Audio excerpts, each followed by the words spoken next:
পয়গম্বর যখন সাহাবীদেরকে নিয়ে মসজিদে নববীর ভিতরে ফিরতেছিলেন, এমন মুহূর্তে আব্দুল্লাহ আনসারী ঘরের দরজাটা খুলিয়া কন্যা আমাকে সুরে ডাক দিয়া বলে, নবী গো, ও নবী আপনি যাবেন না, দাঁড়ান। ওগো পয়গম্বর আপনি যাবেন না, একটু দাঁড়ান, আমার কথাগুলি শুনেন। আল্লাহর পয়গম্বর ঘুরে দাঁড়ালেন। আব্দুল্লাহ আনসারী ডাক দিয়া বলে, ওগো মায়ার নবী, আপনি কেন আসছেন আমি বুঝতে পারছি। আমার বিরুদ্ধে সাহাবায়ে কেরাম অভিযোগ করছে, আমি সবার পরে মসজিদে যাই, সবার আগে মসজিদ থেকে বের হয়ে যায়। আল্লাহর পয়গম্বর ডাক দিয়া বলে, ওগো আব্দুল্লাহ আনসারী, হ্যাঁ সাহাবায়ে কেরাম অভিযোগ আমার কাছে করছে, তুমি সবার পরে মসজিদে যাও, সবার আগে মসজিদ থেকে বের হয়ে যাও। কারণটা কি? আব্দুল্লাহ আনসারী এই কথা শোনা মাত্রই চোখ দিয়ে ওজরে পানিগুলি জমিনে পড়তেছিল। আর কান্না আমাকে ছিল। নবীকে ডাক দিয়ে বলে, নবী গো, আমি আব্দুল্লাহ আনসারী এতটাই অসহায়, আমি আব্দুল্লাহ আনসারী এতটাই অসহায়। ওগো নবী, আমার একটা মাত্র কাপড়, এই কাপড়টা পরি আমি মসজিদে যাই, সবার পরে দৌড়াইয়া মসজিদে যাইয়া ওগো নবীজি আপনার পিছনে নামাজটা আদায় করি। নামাজটা আদায় করিয়া অতি দ্রুত আমি আবার আমার বাড়িতে চলে আসি। আমি আমার বাড়িতে আইসা আমার পরনের কাপড়টা খুলিয়া আমার স্ত্রীকে দেই। আমার স্ত্রী কাপড়টা পরিয়া নামাজ আদায় করে ওগো নবীজি আর কোন কাপড় আমাদের নাই যে দ্বারা আমরা নামাজ আদায় করব। আল্লাহর পয়গম্বর আব্দুল্লাহ আনসারী এই কথাটা শুনিয়া চোখ দিয়া পানিগুলি জমিনে ছাড়তেছিল। আল্লাহর পয়গম্বর আব্দুল্লাহ আনসারীকে ডাক দিয়ে বলে, আনসারী তাহলে তোমার দরজা খুলতে দেরি হলো কেন? আব্দুল্লাহ আনসারী বার হাউমাউ করিয়া কাঁদে আর ডাক দিয়ে বলে, নবী গো, ও মায়ার নবী, আমি আব্দুল্লাহ আনসারী যখন নামাজ পড়িয়া ঘরের ভিতরে আসলাম, আমার ঘরের ভিতরে একটা গর্ত করেছে, গর্তের ভিতরে আমি আমার স্ত্রীকে বসাই রাখা ওই কাপড়টা পরি আমি মসজিদে চলে যাই। আমি মসজিদ থেকে আইসা ওই কাপড়টা আমার স্ত্রীকে দিয়ে আমি ওই গর্তের ভিতরে বসে থাকি। ও মায়ার নবী, আপনি যখন আমাকে ডাকতেছিলেন আমার স্ত্রী নামাজে ছিল। ওগো নবীজি, আমি আব্দুল্লাহ আনসারী সেই গর্তের ভিতরে বসা ছিলাম, এই জন্য নবী আপনার ডাকে আমি সাড়া দিতে পারি নাই। আমি বেয়াদবি করে ফেলেছি, অন্যায় করেছি। ওগো নবীজি, আপনি আমাকে মাফ করে দেন, ক্ষমা করে দেন। এই কথা বলার পর আল্লাহর পয়গম্বর চোখের পানিগুলি মুছে আব্দুল্লাহ আনসারীকে বলেন, চলো মসজিদে নববীর ভিতরে যাই। আব্দুল্লাহ আনসারীকে নিয়ে মসজিদে নববীর ভিতরে গেলেন। মসজিদে নববীর ভিতরে যাইয়া সাহাবায়ে কেরামদেরকে ডাক দেয়া বলে, ও সাহাবীরা রে, দুনিয়ার ভিতরে যদি জান্নাতি মানুষ দেখতে চাও আমার সাহাবী আব্দুল্লাহ আনসারীর দিকে তাকাও। রাসূলের রওজা মুবারক জানাহি লাখো সালাম, রাসূলের রওজা মুবারক জানাহি লাখো সালাম। বাংলার প্রান্ত হতে রাসূল তোমায় দিল সপিলাম, বাংলার প্রান্ত হতে রাসূল তোমায় দিল সপিলাম। রাসূলের রওজা মুবারক জানাহি লাখো সালাম, রাসূলের রওজা মুবারক জানাহি লাখো সালাম। দুঃখীদের বন্ধু হয়ে এলে তুমি দুনিয়াতে, এলে তুমি দুনিয়াতে উম্মতের বন্ধু হয়ে, তরাতে পুলসিরাতে, তরাতে পুলসিরাতে কালিমার নয় করে পার করিও তোমার সাথে, কালিমার নয় করে পার করিও তোমার সাথে। হাসরে দেখা দিও কাউসার পিয়ালা হাতে, আমি তোমার প্রেমে পাগল হয়ে দিল সপিলাম, আমি তোমার প্রেমে পাগল হয়ে সিক্ত হলাম। রাসূলের রওজা মুবারক জানাহি লাখো সালাম, রাসূলের রওজা মোবারকে জানাই লাখো সালাম। বাংলার প্রান্ত হতে রাসূল তোমায় দিল সপিলাম, মুমিন শাকির প্রান্ত হতে রাসূল তোমায় দিল সপিলাম। রাসূলের রওজা মোবারকে জানাই লাখো সালাম, রাসূলের রওজা মোবারকে জানাই লাখো সালাম। তোমারই আগমনে ধন্য হইল সৃজন, সৃষ্টির সেরা তুমি হইলে বন্ধু স্বজন। ছোট বড় ধনী গরিব মিলল সবাই এক কাতারে, ছোট বড় ধনী গরিব মিলল সবাই এক কাতারে। সেই তো ধন্য হলো নূরের পরশ দিলে যারে। আমি তোমার প্রেমে পাগল হয়ে দিল সপিলাম, আমি তোমার প্রেমে পাগল হয়ে সবই দিলাম। রাসূলের রওজা মোবারকে জানাই লাখো সালাম, রাসূলের রওজা মোবারকে জানাই লাখো সালাম। বাংলার প্রান্ত হতে রাসূল তোমায় দিল সপিলাম, মুমিন শাকির প্রান্ত হতে রাসূল তোমায় দিল সপিলাম। রাসূলের রওজা মোবারকে জানাই লাখো সালাম, রাসূলের রওজা মোবারকে জানাই লাখো সালাম। সালাম জানাতে মন চায় কি চায় না? মুসলমানের আওয়াজ আসতে হয় না, জোরে হয়। মুসলমান আজ আওয়াজ দিতে বলে গেছে বিদায় তো কাফের বেদিনেরা মুসলমানের উপর আক্রমণ করার সাহস করে কথা বলেন, ঠিক না ঠিক? আরে মুসলমান তো সিংহের জাতি, মুসলমান তো খালিদ বিন ওয়ালিদের জাতি। মুসলমানের গলার আওয়াজে তার হুঙ্কারে কাফের বেদিনের মস্ত ছেড়ে পালাতে বাধ্য হয়েছে, কথা বলেন, ঠিক না ঠিক? আরো জোরে আওয়াজ দেবেন, ঠিক না ঠিক? একটা জোরে তাকবীর দেন, নারায়ে তাকবীর, নারায়ে তাকবীর, নারায়ে তাকবীর। তুলা দানি তুলা ধরা আর একবার, তুলা দানি তুলা ধরা আর একবার। বীর মুসলমান দরওয়াল কোরআন ফিরায়া আনো সেই হারানো সম্মান। নারায়ে তাকবীর, নারায়ে তাকবীর। যে আওয়াজ শুনে ওকে মুসলমান ভয় কাঁপিত কাফের বেঈমান, যে আওয়াজ শুনে ওকে মুসলমান ভয় কাঁপিত কাফের বেঈমান। সত্যের সেই হুঙ্কার দৌড়ে আবার, সত্যের সেই হুঙ্কার দৌড়ে আবার। পাপ দুনিয়া ভেঙে করো রে সরকার। নারায়ে তাকবীর, নারায়ে তাকবীর। তুলা দানি তুলা ধরা আর একবার, তুলা দানি তুলা ধরা আর একবার। বীর মুসলমান দরওয়াল কোরআন ফিরায়া আনো সেই হারানো সম্মান। নারায়ে তাকবীর, নারায়ে তাকবীর। আল্লাহ তাআলা সকলকে কবুল করেন, জুড়ে সুরে বলেন আমিন। আমার আল্লাহ কিন্তু মানুষদেরকে জাহান্নামের জন্য বানায় নাই, আমার আল্লাহ কিন্তু মানুষদেরকে জান্নাতের জন্য বানাইছেন। ও বন্ধু, দুনিয়ার ভিতরে যেই জিনিসটা বানায় তার কিন্তু একটা মাকসাদ থাকে, তার কিন্তু একটা উদ্দেশ্য থাকে। ও মুসলমান বন্ধুরা, আপনারা এমন একটা প্যান্ডেলের আয়োজন করেছেন, আপনাদের মনে একটা উদ্দেশ্য হলো এই জায়গার ভিতরে আসবে, বসবে, কোরআন হাদিসের কথাগুলি শুনবে, দিলের পরিবর্তন আসবে, আগামীকাল থেকে মসজিদমুখী মানুষগুলি হয়ে যাবে। এটাই হলো আপনার উদ্দেশ্য।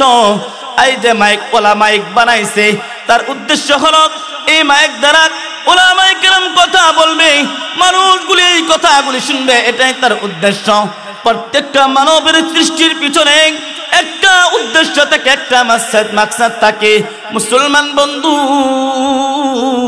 আমার আল্লাহ যে মানুষ বানাইছে এমনি এমনি বানাই নাই, একটা মাকসাদ, একটা উদ্দেশ্য নিয়েই তো বানাইছে। ও মুসলমান বন্ধুরা আমার, আল্লাহ তাআলার উদ্দেশ্য কি?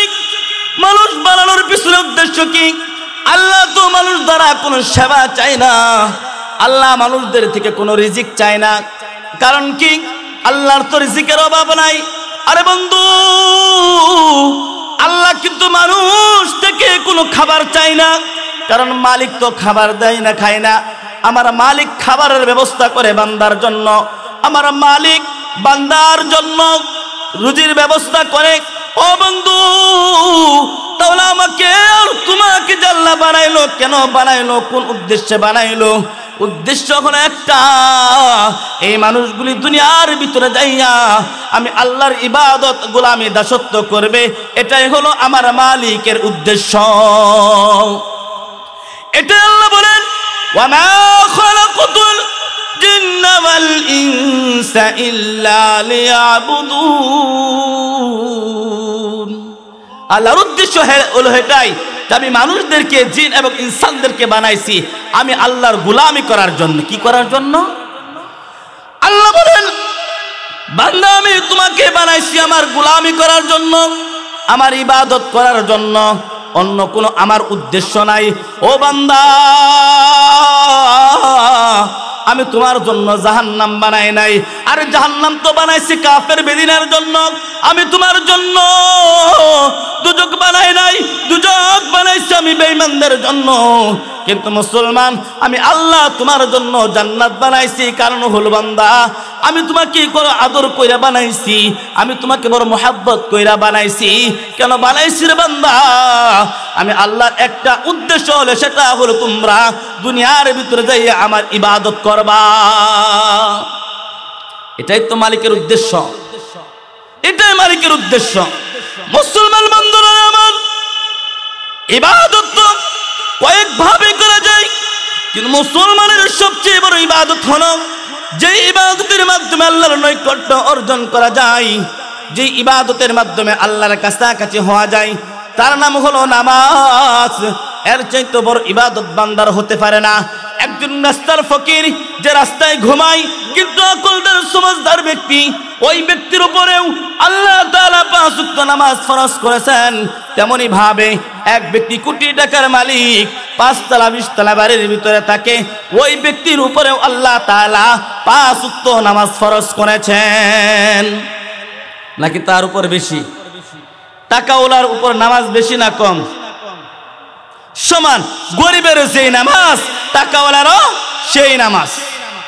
মুসলমান বন্ধুরা আমার, আল্লাহর পয়গম্বর বলেন, আমার নৈকট্য, আল্লাহ তাআলার নৈকট্য অর্জন করার জন্য সবচেয়ে বড় মাধ্যম হলো নামাজ। দুনিয়ার ভিতরে যেই ব্যক্তি 5 ওয়াক্ত নামাজ আদায় করবে, পয়গম্বর বলেন ওই ব্যক্তির জন্য দুনিয়ার ভিতরে 5টা পুরস্কার রয়েছে। ওই ব্যক্তিকে 5টা সুসংবাদ দিয়ে দাও। 1 নম্বর পুরস্কার হলো, সুসংবাদ হলো, যেই ব্যক্তি 5 ওয়াক্ত নামাজ সময় মতো আদায় করবে, আমি আল্লাহ তাআলা ওই ব্যক্তির রিজিকের অভাব দূর করে দিব। এই রিজিকের জন্যই তো আমরা দুনিয়ার পিছনে দৌড়াই, এই রিজিকের জন্যই তো সারা দিন রাত পরিশ্রম করি, মাথার গাম পায়ে ফেলি। কিসের জন্য? এই রিজিকের জন্য। পয়গম্বর বলেন, কোন ব্যক্তি যদি 5 ওয়াক্ত নামাজ সময় মতো আদায় করতে পারে, আল্লাহর পয়গম্বর বলেন ওই ব্যক্তির রিজিকের অভাব দূর করে দেবে। তো নামাজ দরকার আছে নাকি নাই? নামাজের মাধ্যমে রিজিক পাওয়া যায় কি পাওয়া যায় না? সাহাবায়ে কেরাম নামাজের মাধ্যমে রিজিক খুঁজতেন, আর মুসলমান, এখনকার মুসলমান নামাজ ছাইরা দিয়া ক্ষেতের আইলের ভিতরে খুঁজে। নামাজ ছাইরা দিয়া ক্ষেতের আইলের ভিতরে খুঁজে রিজিক।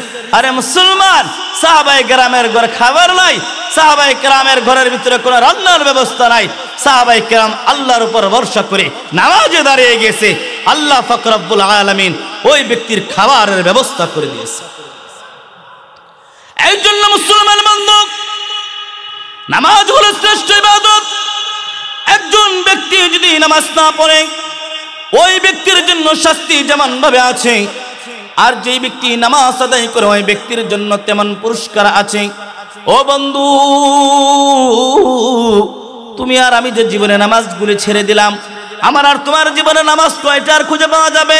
আরে বন্ধু, 40 বছর যদি হায়াত হয়ে থাকে, আমি আর তুমি কয়টা দিন নামাজ পড়লাম?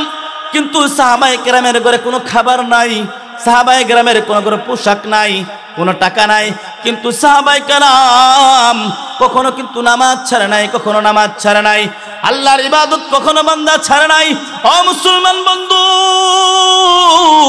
এমন একজন সাহাবী ছিল আল্লাহর পয়গম্বরের প্যারা সাহাবী, যার নাম হলো হযরত আব্দুল্লাহ আনসারী, আল্লাহর পয়গম্বরের সাহাবী।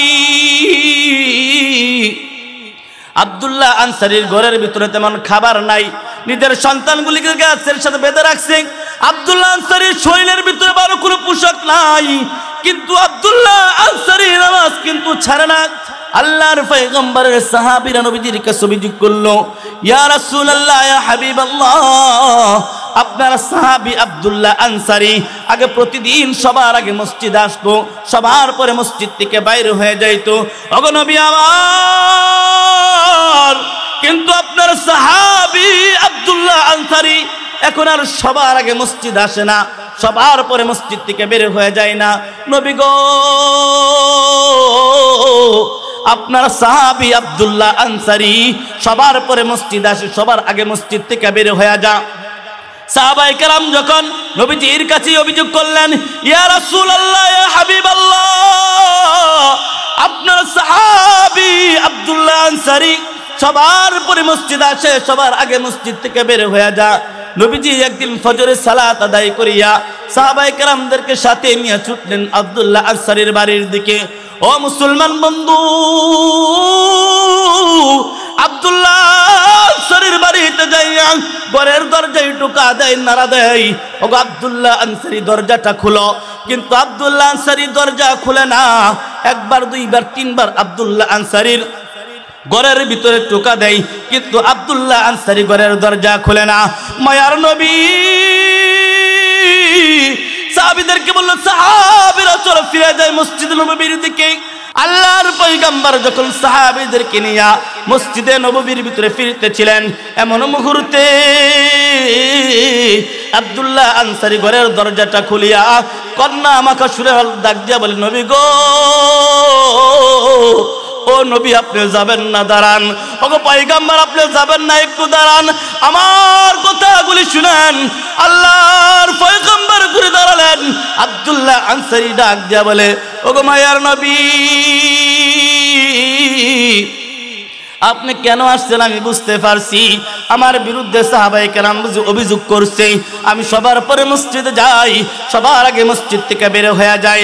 আল্লাহর পয়গম্বর ডাক দিয়া বলে, ওগো আব্দুল্লাহ আনসারী, হ্যাঁ, সাহাবায়ে কেরাম অভিযোগ আমার কাছে করছে, তুমি সবার পরে মসজিদে যাও, সবার আগে মসজিদ থেকে বের হয়ে যাও। কারণটা কি? আব্দুল্লাহ আনসারী এই কথা শোনা মাত্রই চোখ দিয়ে ওজরে পানিগুলি জমিনে পড়তেছিল, আর কান্না আমাকে ছিল। নবীকে ডাক দিয়ে বলে, নবী গো, আমি আব্দুল্লাহ আনসারী এতটাই অসহায়, আমি আব্দুল্লাহ আনসারী এতটাই অসহায়। ওগো নবী আমার, আমার একটা মাত্র কাপড়, এই কাপড়টা পরে আমি মসজিদে যাই, সবার পরে দৌড়াইয়া মসজিদে যাইয়া ওগো নবীজি আপনার পিছনে নামাজটা আদায় করি। নামাজটা আদায় করিয়া অতি দ্রুত আমি আবার আমার বাড়িতে চলে আসি। আমি আমার বাড়িতে আইসা আমার পরনের কাপড়টা খুলিয়া আমার স্ত্রীকে দেই। আমার স্ত্রী কাপড়টা পরিয়া নামাজ আদায় করে ওগো নবীজি আর কোন কাপড় আমাদের নাই যে দ্বারা আমরা নামাজ আদায় করব। আল্লাহর পয়গম্বর আব্দুল্লাহ আনসারী এই কথাটা শুনিয়া চোখ দিয়া পানিগুলি জমিনে ছাড়তেছিল। আল্লাহর পয়গম্বর আব্দুল্লাহ আনসারীকে ডাক দিয়ে বলে, আনসারী তাহলে তোমার দরজা খুলতে দেরি হলো কেন? আব্দুল্লাহ আনসারী বার হাউমাউ করিয়া কাঁদে আর ডাক দিয়ে বলে, নবী গো, ও মায়ার নবী, আমি আব্দুল্লাহ আনসারী যখন নামাজ পড়িয়া ঘরের ভিতরে আসলাম, আমার ঘরের ভিতরে একটা গর্ত করেছে, গর্তের ভিতরে আমি আমার স্ত্রীকে বসাই রাখা ওই কাপড়টা পরি আমি মসজিদে চলে যাই। আমি মসজিদ থেকে আইসা ওই কাপড়টা আমার স্ত্রীকে দিয়ে আমি ওই গর্তের ভিতরে বসে থাকি। ও মায়ার নবী, আপনি যখন আমাকে ডাকতেছিলেন আমার স্ত্রী নামাজে ছিল। ওগো নবীজি, আমি আব্দুল্লাহ আনসারীর সেই গর্তের ভিতরে বসা ছিলাম, এই জন্য নবী আপনার ডাকে আমি সাড়া দিতে পারি নাই, আমি বেয়াদবি করে ফেলেছি, অন্যায় করেছি। ওগো নবীজি, আপনি আমাকে মাফ করে দেন, ক্ষমা করে দেন। এই কথা বলার পর আল্লাহর পয়গম্বর চোখের পানিগুলি মুছে আব্দুল্লাহ আনসারীকে বলেন, চলো মসজিদে নববীর ভিতরে যাই। আব্দুল্লাহ আনসারীকে নিয়ে মসজিদে নববীর ভিতরে গেলেন। মসজিদে নববীর ভিতরে যাইয়া সাহাবায়ে কেরামদেরকে ডাক দেয়া বলে, ও সাহাবীরা রে, দুনিয়ার ভিতরে যদি জান্নাতি মানুষ দেখতে চাও, আমার সাহাবী আব্দুল্লাহ আনসারীর দিকে তাকাও। ও মুসলমান বন্ধু, ভালো করে শুনেন, আব্দুল্লাহ আনসারীকে দেখাইয়া আল্লাহর পয়গম্বর সাহাবীদেরকে বলতেছে, তোমরা যদি কেউ কিছু পারো আব্দুল্লাহ আনসারীর জন্য সাহায্যের হাত বাড়ায় দাও। আব্দুল্লাহ আনসারীকে সাহাবায়ে কেরাম কিছু সাহায্যের হাত বানিয়ে দিলেন। আল্লাহর পয়গম্বর আব্দুল্লাহ আনসারীকে নিয়ে বাড়িতে আগায় দেওয়ার জন্য রওনা হলেন। আল্লাহর পয়গম্বর যখন বাড়ির গেটের কাছাকাছি আসছে, এমন মুহূর্তে বাড়ির ভিতর থেকে কান্নার আওয়াজ শোনা যায়। এটা তেমন কোন মানুষের কান্নার আওয়াজ না, দুইটা ছোট ছোট নাবালেগ বাচ্চার কান্নার আওয়াজ শোনা যায়। আল্লাহর পয়গম্বর আব্দুল্লাহ আনসারীকে ডাক দেয়া বলে, ওগো আব্দুল্লাহ আনসারী, তোমার বাড়ি থেকে দুইটা বাচ্চার কান্নার আওয়াজ শোনা যায়, কারণটা কি? আল্লাহর পয়গম্বরের সাহাবী আব্দুল্লাহ আনসারী ডাক দেয়া বলে, নবী গো, ও আমার নবী, আমার দুইটা নাবালেগ সন্তান আছে, যেই সন্তানগুলির মুখে আমি খাবার তুলে দিতে পারি না। নবী গো, সন্তানগুলিদের মুখে আমি পেটে খাবার দিতে পারি না। ও মায়ার নবী, আমি আমার সন্তানগুলিদেরকে দুইটা খেজুর গাছের সাথে বেঁধে রাখছি। আল্লাহর পয়গম্বর ডাক দেয়া বলে, কেমন পাষাণ বাবা তুমি, তোমার সন্তানদেরকে খেজুর গাছের সাথে বেঁধে রাখো। আব্দুল্লাহ আনসারী এবার নবীকে ডাক দিয়ে বলে, নবী গো, এটা কেমন বাপ হইলে পারে গো নবী? ও মায়ার নবী, আমার বাড়ির পাশেই একটা কাফিরের দুইটা খেজুর গাছ আছে, আমার সন্তানগুলি ওই গাছ থেকে খেজুরগুলি পড়ে আর সন্তানগুলি টুকায়া টুকায়া মুখে দিয়া ফেলে। ও মায়ার নবী, কাফের যখন এই অবস্থাটা দেখে, তার আঙ্গুল ভিতরে মুখের ভিতরে ঢুকাইয়া এরপরে খেজুরগুলি মুখ থেকে বাহির করে ফেলে। ও মায়ার নবী, একদিন, দুই দিন, তিন দিন এই অবস্থা কার সহ্য হয়? ওগো নবীজি, আমি আমার সন্তানদেরকে খেজুর গাছের সাথে বেঁধে রাখছি যেন কাফের খেজুর আর না খাইতে হয়। ওগো নবীজি, আল্লাহ যদি হাসরের ময়দানে জিগায়, রে ও আব্দুল্লাহ আনসারী, তোর সন্তান অন্যের মাল খেয়ে ফেলেছিল, হক নষ্ট করে ফেলেছিল, কি জবাব দিব? আমি আব্দুল্লাহ আনসারী এই জন্য আমার দুইটা সন্তানকে খেজুর গাছের সাথে বেঁধে রাখছি। এই জন্যই নবী গো, আর কোনো কারণ নাই। ক্ষুধার যন্ত্রণায় কাঁদে, এটা আমার মনে কষ্ট দেয় না। ক্ষুধার যন্ত্রণায় তারা ছটফট করে, আমার হৃদয়ের ভিতরে এটা কষ্ট দেয় না। নবী গো, আমার হৃদয়ের ভিতরে কষ্ট হচ্ছে, অন্যের সম্পদ খেয়ে ফেলতেছে। হাসরের ময়দানে যদি মালিক আমারে জিগায়, তোর সন্তান অন্যের সম্পদগুলি খাইছে, তুই কি করছিস? এই ভয়ে, এই আযাব জাহান্নামের ভয়ে আমি আমার সন্তান দুইটাকে খেজুর গাছের সাথে বেঁধে রাখছি। আল্লাহর পয়গম্বর সাহাবায়ে কেরামদেরকে ডাক দেয়া বলে, কি আসো এখানে যে এই দুইটা সন্তানকে মুক্তির ব্যবস্থা করে দিবা? হযরত উসমান গনি রাদিয়াল্লাহু তাআলা আনহু তো ধনী মানুষ ছিলেন, টাকার কোনো অভাব ছিল না। ডাক দেয়া বলে, নবী গো, আমি উসমান তৈয়ার আছি, আমি উসমান তৈয়ার আছি এই দুইটা সন্তানকে মুক্তি করার জন্য। হযরত উসমান রাদিয়াল্লাহু তাআলা আনহু ওই কাফেরের বাড়িতে চলে গেলেন। কাফেরের বাড়িতে যাইয়া কাফেরকে ডাক দেয়া বলতেছে, ও ভাই, তোমার দুইটা খেজুর গাছ নাকি আব্দুল্লাহ আনসারীর বাড়িতে আছে? বলা, হ্যাঁ।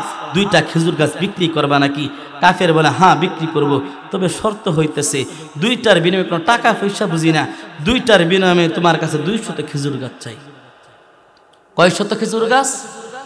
দুইটার বিনিময়ে আমি 200 খেজুর গাছ চাই।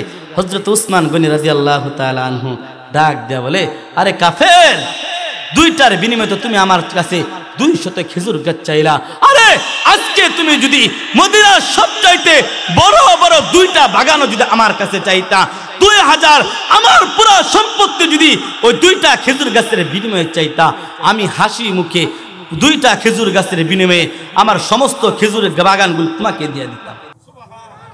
আর আস্তে কোন সুবহানাল্লাহ, আর আস্তে কোন, মহিলারা শুনলে বড় বেজার হবে, বুঝেন না? সুবহানাল্লাহ জোরে বলেন সুবহানাল্লাহ। মুসলমান একজন আব্দুল্লাহ আনসারী, ঘরে খাবার নাই, ভালো তেমন কোনো পোশাক নাই, কিন্তু নামাজ আব্দুল্লাহ আনসারী তরক করে না। আমি আর আপনি তো ঘুমায়া ঘুমায়া ফজর করিলাম কাজা, জোহর কোন দিয়ে গেল খুঁজে পাইলাম না, কথা বলেন। আর কেমনে ঘুমাই ফজরের, এই যে ঘুম দেই, ফজরের ঘুম তো আর ভাগে না। মুসলমান এই নামাজ যে কাজা করতেছে ঘুমায় ঘুমায় উপায় আছে? কেমন করে ঘুমাও তুমি, কেমন করে ঘুমাও তুমি, ফজর করে কাজা, এমন তো হতে পারে জোহরে জানাজা তোমার, এমন তো হতে পারে জোহরে জানাজা। কেমন করে ঘুমাও তুমি, কেমন করে ঘুমাও তুমি, ফজর করে কাজা, এমন তো হতে পারে জোহরে জানাজা তোমার, এমন তো হতে পারে জোহরে জানাজা। মুসলিম হয় না জন্ম নিলে মুসলমানের ঘরে, কাফির মুমিন তফাৎটা হয় সালাতের উপরে। মুসলিম হয় না জন্ম নিলেই মুসলমানের ঘরে, কাফির মুমিন তফাৎটা হয় নামাজের উপরে। এই জীবনে সালাত যেন, এই জীবনে নামাজ যেন হয় না তোমার কাজা, এমন তো হতে পারে জোহরে জানাজা তোমার, এমন তো হতে পারে জোহরে জানাজা।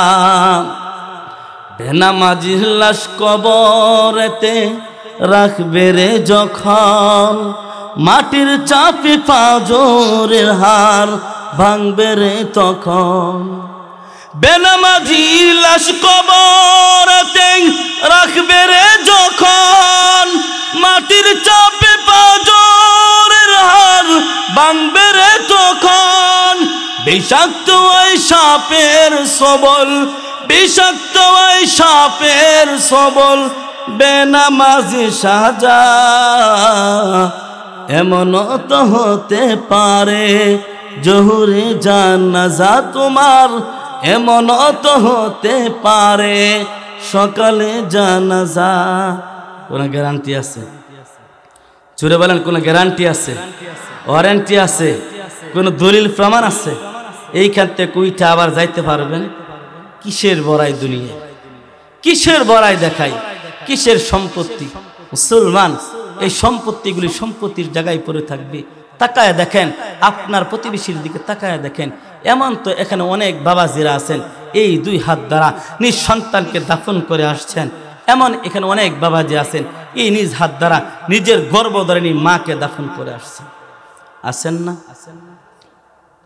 তাহলে কিসের গ্যারান্টি দুনিয়ার ভিতরে আসছে? আপনি ভাবতেছেন আমার আজকে কাঁচা চুলগুলি সাদা হবে, চুলগুলি এখনো কালো আছে সাদা হবে, এই ভাবনা আপনার মাথায় ঘুরপেশ খাইতেছে। আপনার চুলগুলি যে কালো হবে গ্যারান্টি দিতে পারবেন? আপনার চোখের সামনে এমন মানুষ কি যায় নাই যার চুলগুলি কালো হয় নাই, দাড়িগুলি গজাই নাই, কবরে চলে যাইতে হয়েছে? কি এমন আছে না? কিসের বড়াই দুনিয়ার ভিতরে করে? আমি যে আয়াত তেলাওয়াত করছি এক নাম্বার হলো ওয়াকাদা রাব্বুকা আল্লা তা'বুদু ইল্লা ইয়্যা। ও দুনিয়ার মানুষ, তোমরা আমি আল্লাহ তাআলার ইবাদত করবে, এটাই হলো আমার ফয়সালা। তাহলে আল্লাহ তাআলার ইবাদতের সর্বোত্তম ইবাদত হলো নামাজ। সর্বোত্তম ইবাদত কি? নামাজ। দুই নাম্বার আল্লাহ তাআলার ফয়সালা হচ্ছে ওয়াবিল ওয়ালিদাইন ইহসানা, তোমরা পিতা মাতার সাথে সৎ আচরণ করবা। কি আচরণ করবা? সুন্দর সৎ আচরণ করবা। ও মুসলমান, কেন পিতা মাতার সাথে সুন্দর সৎ আচরণ করবেন? এই মা তো এই গর্ভে ধারণ করছে। মুসলমান বন্ধুরা আমার, একটু লক্ষ্য করে দেখুন, আপনি যখন আপনার মায়ের গর্ভের ভিতরে ছিলেন কত কষ্ট যন্ত্রণা মাকে দিয়েছেন। ও মুসলমান, আপনার মাকে আপনি দিনের পর দিন রাতের পর রাত আঘাত করেছেন, মায়ের কলিজায় কত লাথি দিচ্ছেন, মা কি আপনাকে ফালায় দিছে নাকি? আরে মুসলমান, তুমি কেমন করে পিতা মাতার সাথে দুরাচরণ করে, খারাপ আচরণ করো? একটু ভাবিয়া তো দেখো, এই যে শীতের সিজন চলতেছে, আল্লাহ তাআলা মায়ের ভিতরে কত ধৈর্য দিয়েছিল। ও মুসলমান বন্ধু,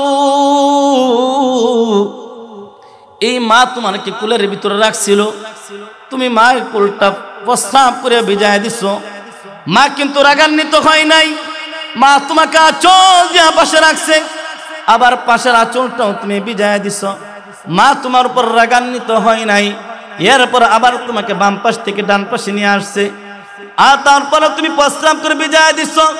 মা তোমাকে ডান পাশ থেকে আবার কাপড় দিয়ে পেঁচাইয়া সিনার ভিতর রাখছে, সেই জায়গায় তুমি প্রস্রাব করে ভিজায় দিছ। মা কিন্তু তোমার উপর নারাজ হয় না, মা কিন্তু তোমার উপর বিরক্ত হয় না, না হইয়া কিন্তু মা কিন্তু এই বুকের ভিতর ভিজা কাপড়ের ভিতরে তোমাকে ফেসাইয়া, মা ভিজা জায়গায় শুইয়া রাত কাটিয়ে দিছে। মা কিন্তু একবারের জন্য তোমার উপর রাগান্বিত হয় না। কিন্তু মুসলমান বন্ধু, এই মায়ের উপর কেমন করে তুমি রাগান্বিত হয়ে যাও, কেমন করে মায়ের উপর চড়াও হয়ে যাও, মায়ের সাথে কেমন করে দূর আচরণ করো, কেমন করে খারাপ আচরণ করো রে বন্ধু।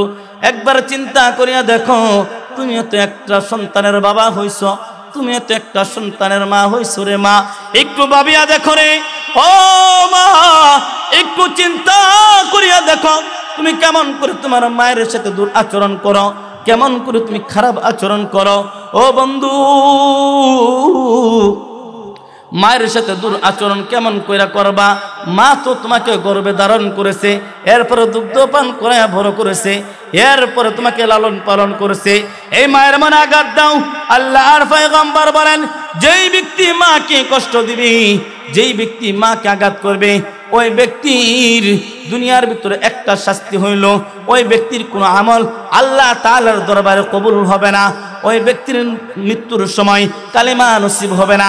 যেই ব্যক্তি মা বাবাকে কষ্ট দিবে, ওই ব্যক্তির দোয়া আল্লাহ তাআলার কাছে কবুল হবে না। ও মুসলমান বন্ধু, একটু ভালো করে বুঝার চেষ্টা করো, দুনিয়ার ভিতরে যদি কখনো মাকে আঘাত করো, লেখে রাখো, যেই সন্তান মাকে আঘাত করবে, ওই সন্তানের কামাই রোজগারে কখনো বরকত হবে না, পরিবারের সংসারে শান্তি আসবে না, মৃত্যুর সময় কালিমা নসিব হবে না, ওই ব্যক্তির দোয়া কখনো কবুল হবে না, কোনো আমল কবুল হবে না। ওগো বন্ধু, আব্দুল কাদের জিলানীর যুগের ঘটনা। আল্লাহর এক বান্দা ব্যবসার জন্য বাইরে সময় কাটাইতো, বেশিরভাগ সময় আল্লাহর বান্দা বাইরে ব্যয় করত। হঠাৎ করে একবার সফরের জন্য বাড়ির বাইরে চলে গেল।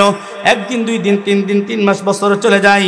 1 বছর পর বাড়িতে ফেরার পর নিজের স্ত্রী স্বামীর কাছে কান পরা দিয়া দিল, তোমার মা আমার সাথে এমন আচরণ করে, তোমার মা আমার সাথে দূর আচরণ করে, তোমার মা আমার সাথে খারাপ আচরণ করে।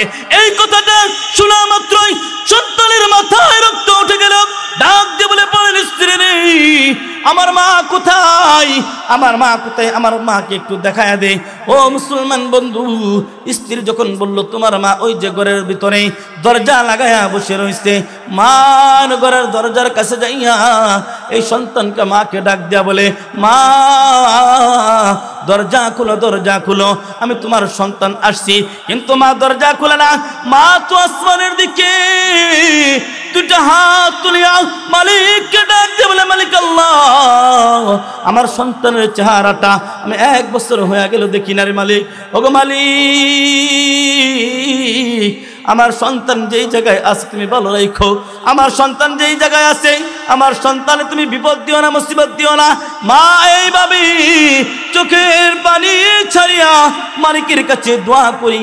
সন্তান যখন বারবার ডাকতেছিল, মা তখন দোয়াটা বন্ধ করিয়া মা ঘরের দরজাটা খুলে দিল। খোলার সঙ্গে সঙ্গেই এই পাষাণ সন্তান হাতে একটা লাঠি নিয়া মায়ের মাথার ভিতরে সোজা একটা আঘাত করল।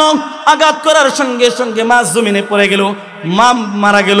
মারা যাওয়ার পর সন্তানের হুঁশ ফিরে আসলো, আমি এটা কি করলাম, আমি আমার স্ত্রীর কথা শুনিয়া, আমি আমার প্রাণের স্ত্রীর কথা শুনিয়া আমি আমার গর্ভধারিণী মাকে মেরে ফেললাম। ও মুসলমান বন্ধু, যখন হুঁশ ফিরে আসলো তখন সেই জায়গা থেকে মাকে দাফন করার পর সম্পদগুলি আল্লাহর রাস্তায় খরচ করে দিল, নিজের স্ত্রীকে তালাক দিয়ে দিল। এরপরে ওই লোকটা হজ্জ করার জন্য বাইতুল্লাহ জিয়ারতে চলে গেল। ও মুসলমান বন্ধু, বাইতুল্লাহর গিলাফ ধরে ধরে মালিকের কাছে মাফ চাই। ওকে মালিক আল্লাহ, আমার মতো অপরাধী বুঝে আসমানের নিচে আর কেউ নাই। ওগো আল্লাহ, আমার মতো পাপিষ্ঠ, আমার মতো গুনাহগার বুঝে আসমানের নিচে কেউ নাই। এইভাবে মালিককে ডাকে, মালিক সাড়া দেয় না। ও বন্ধু, দেখতে দেখতে লোকটার বার দুঃখে চলে আসলো। আব্দুল কাদের জিলানী সর্বশেষ যখন হজ্জ করার জন্য বাইতুল্লাহ গেলেন, বাইতুল্লাহ যাওয়ার পর আল্লাহকে ডাক দেবেন, আল্লাহ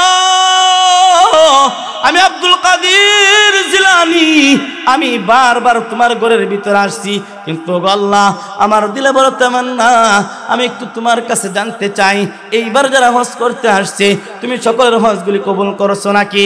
আব্দুল কাদের জিলানী যখন মালিককে এইভাবে ডাক দাও, এবার যারা হজ করার জন্য বাইতুল্লাহ আসছে তুমি সবার হজগুলি কবুল করেছো নাকি? আব্দুল কাদের জিলানীর কথা শুনিয়া আল্লাহ তাআলা ইলহাম নাজিল করে দিলেন, ওগো আব্দুল কাদের জিলানী, আমি এবার যারা হজ করতে আসছে সকলের হজগুলি কবুল করছি, কিন্তু একটা পাশান এর হজ আমি আল্লাহ তাআলা এখন পর্যন্ত কবুল করি না। আব্দুল কাদের জিলানী বড় কৌতূহল হয়ে মালিককে জিজ্ঞাসা, ওগো মালিক আল্লাহ, ওই ব্যক্তিটা কে যার হজ তুমি কবুল করো নাই? আব্দুল কাদের জিলানীর কথা শুনে আবার ইলহাম নাজিল হয়, ওই যে বাইতুল্লাহর পাশে হাঁটতে পারে না, চলতে পারে এক ব্যক্তি বসে আছে, ওই ব্যক্তির হজ আমি আল্লাহ তাআলা কবুল করি নাই। আব্দুল কাদের জিলানী লোকটার কাছে যাইয়া ডাক দা বলে, রে ভাই, এইভাবে তুমি বাইতুল্লাহর কাছে কত বছর ধরে পড়ে রয়েছ? লোকটা ডাক দেয়া বলে, আমি এইভাবে 20 বছর যাবত এই জায়গায় পড়ে আছি। আব্দুল কাদের জিলানী ডাক দিয়ে বলে, এমন কি অপরাধ করেছো রে ভাই, যার কারণে তোমার হজটা কবুল হয় না, যার কারণে আল্লাহ তাআলা তোমার ডাক শুনে না? আব্দুল কাদের জিলানীর এই কথা শুনিয়া লোকটা এবার ডাক দিয়ে বলে, আব্দুল কাদের, আমি তোমার নামটা জানি। ওগো আব্দুল কাদের, আমার হজ বুঝি আল্লাহ তাআলা এই জন্য কবুল করে না, আমি আমার মায়ের সাথে দূর আচরণ করেছিলাম, আমি আমার মায়ের সাথে খারাপ আচরণ করেছিলাম, আমি আমার মাকে আঘাত করেছিলাম। ওগো আব্দুল কাদের, আমার মতো গুনাহগার বুঝি আসমানের নিচে জমিনে আর কেউ নাই, আমি আমার এই হাত দ্বারা মাকে আঘাত করেছি। আব্দুল কাদের, এই জন্য বুঝি আল্লাহ তাআলা আমার হজ কবুল করে না। আব্দুল কাদের জিলানী এবার লোকটাকে ডাক দেয়া বলে, এই জায়গায় পড়ে থেকে লাভ নাই, তুমি চলে যাও তোমার মায়ের কবরের পাশে, গ্রামের বাড়িতে যেই জায়গায় মাকে দাফন করেছ ওই জায়গায় চলে যাও।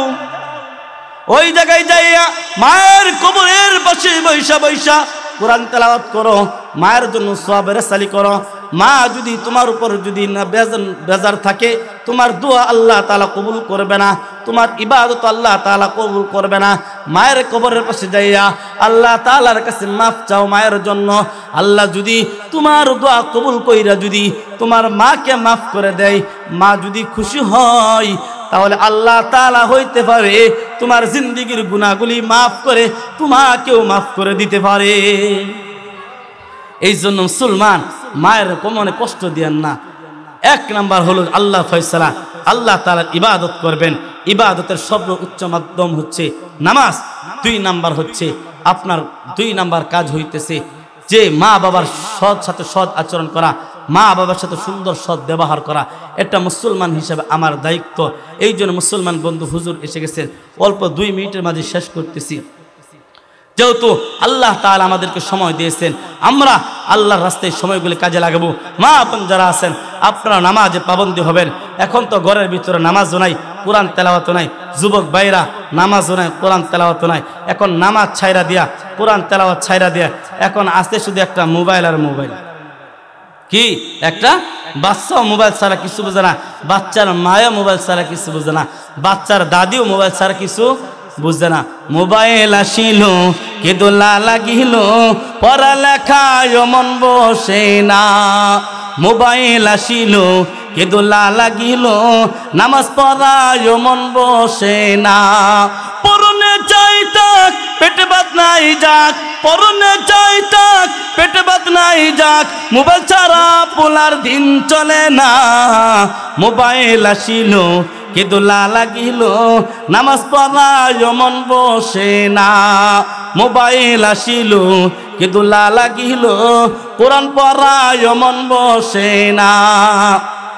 রাত 12টার পরে টুনি যখন ফোন করে চোখের পাতায় ঘুম আসে না। কথা ঠিক তবে ঠিক। রাত 12টার পরে টুনি যখন ফোন করে চোখের পাতায় ঘুম আসে না। সারা রাত জাগিয়া ফোনে কথা বলিয়া, সারা রাত জাগিয়া ফোনে কথা বলিয়া ফজরের ঘুম তো ফুল আর ভাঙে না। মোবাইল আসিল কে দোলা লাগিল নামাজ পড়ায় মন বসে না। মোবাইল আসিল কে দোলা লাগিল কোরআন পড়ায় মন বসে না। মোবাইলের মেলা প্রেম প্রীতির খেলা এখন আর পার্কে যাওয়া লাগে না। কথা ঠিক তবে ঠিক। মোবাইলের মেলা প্রেম প্রীতির খেলা এখন আর চিঠি লেখা লাগে না। বিছানায় বসিয়া কানে ফোন লাগাইয়া, বিছানায় বসিয়া কানে ফোন লাগাইয়া কই মোর সোনা বন্ধু বইল না। মোবাইল আসিল কে দোলা লাগিল নামাজ পড়ায় মন বসে না। মোবাইল আসিল কে দোলা লাগিল কোরআন পড়ায় মন বসে না। মোবাইল আসিল কে দোলা লাগিল ইসলামী সবাই মন বসে না। কথা ঠিক না বে ঠিক? আল্লাহ তাআলা আমাদের সকলকে কবুল করুক।